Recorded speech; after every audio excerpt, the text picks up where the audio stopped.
High students, நம்ம பார்க்க போகிறது 10th மேத்ஸ் எக்ஸாம்பிள் 8.18 எடுத்துக்காட்டு 8.18. ஒரு பையில் 5 நீல நிற பந்துகளும் 4 பச்சை நிற பந்துகளும் உள்ளன. பையிலிருந்து சமவாய்ப்பு முறையில் ஒரு பந்து எடுக்கப்படுகிறது. எடுக்கப்படும் பந்தானது நீளமாக இல்லாமல் இருப்பதற்கான நிகழ்தகவை காண்க. A bag contains 5 blue balls and 4 green balls.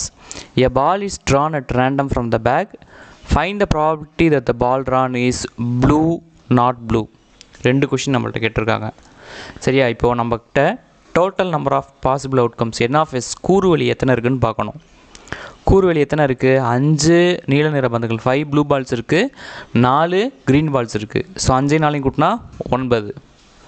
So first question என்ன கேட்டிருக்காங்க? நீளமாக ஒரு பந்து எடுக்கிறாங்க, அது நீளமாக இருக்கிறதுக்கான நிகழ்ச்சி என்னென்னு கேட்குறாங்க. Let A be the event getting blue ball. A என்பது ப்ளூ பால் கிடைக்கிறதுக்கான நிகழ்ச்சி அப்படின்னு வச்சுக்குவோம். சரியா? நீல பந்தாக கிடைக்கிறதுக்கான நிகழ்ச்சின்னு வச்சுக்குவோம். ஸோ n(a) எத்தனை இருக்குது மொத்தம் அப்படின்னா 5. சரியா? 5 பால் தானே இருக்குது, நீல நிற பால். ஓகே.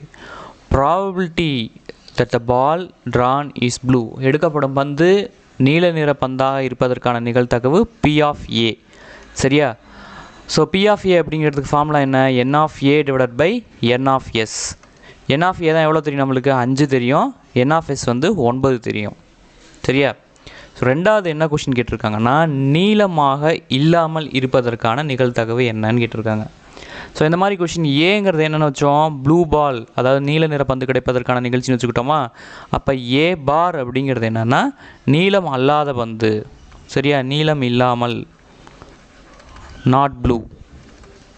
ஓகேவா? இதுன்னு வச்சுக்குவோம். அப்போ P(a) பார் கண்டுபிடிக்கணும் நம்ம. சரியா? P(a) பார் எப்படி கண்டுபிடிக்கிறதுனா ஒன்றும் இல்லை, ஏற்கனவே ஒரு ஃபார்முலா படிச்சிருக்கோம் இல்லையா? P(a) + P(a) பார் = 1.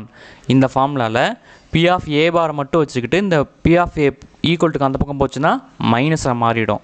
ஸோ மைனஸாக மாறினா வரும் 1 - P(a) அப்படின்னு வரும். ஸோ 1 - P(a) இப்போ தானே கண்டுபிடிச்சோம். என்னது? 5/9. இதுக்கு எல்சிஎம் எடுக்கலாமா? இந்த 9 இந்த 1ஓட மல்டிபிள் ஆனால் 9 - 5 டிவைடட் பை 9. 9ல் 5 போனால் 4 டிவைடட் பை 9. சரியா? இதுதான் ஆன்சர்.